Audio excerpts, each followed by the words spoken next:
સામી ચૂંટણીએ વડોદરામાં કોંગ્રેસના આંતરિક વિખવાદે ગંભીર નવો વળાંક લીધો છે. વડોદરા કોંગ્રેસમાં ટિકિટ વહેંચણીને લઈને લાગેલી આગ હવે શેરીઓ સુધી પહોંચી ગઈ છે.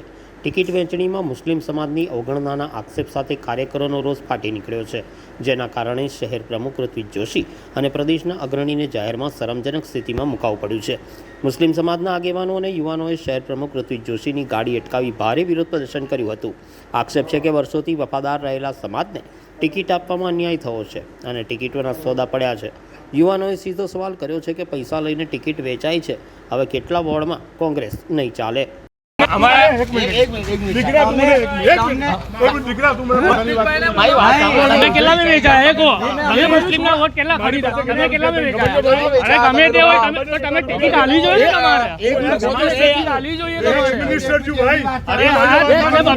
તમને ઓળખું છું. અમે 15 વર્ષથી જોડાયેલા જ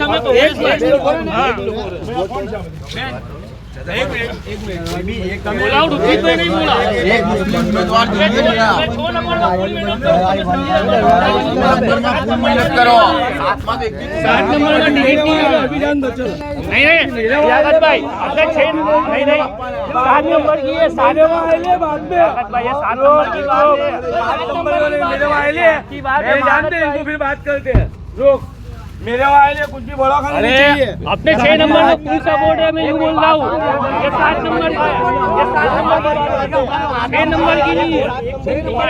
समझा तू? 13,000 वोटर से 7 नंबर की बात है. 7 नंबर एक मुस्लिम कैंडिडेट नहीं, 7 नंबर की बात है ये. अरे तुम्हारी बात संजू बाबा इधर की बारी नंबर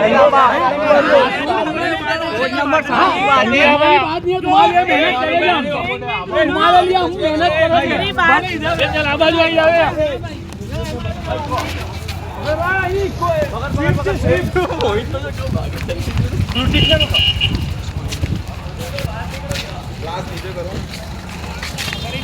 घास नीचे करो. એવું ના ચાલે. તમે દુબારો 7 નંબરમાં કાપી નાખી.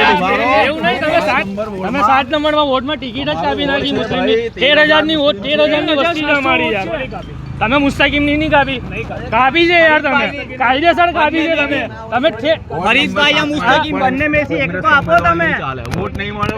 અમે નહીં અવાય ટિકિટ, કાયદેસર નહીં અવાય. અમે અહીંયા અમે વોટિંગ કરાવીએ જ નહીં કાયદેસરમાં. તમે કહેશો ને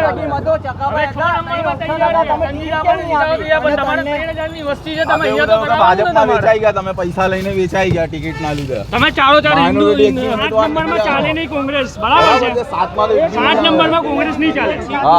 એક બી સીટ નહીં આવે. જે કેન્ડિડેટ તમને પૈસા આપે એમાં એમને ચલાવીશું અમે. એમાં એમને છેલ્લા તમે ગેમ રમો પૈસામાં વેચાઈને.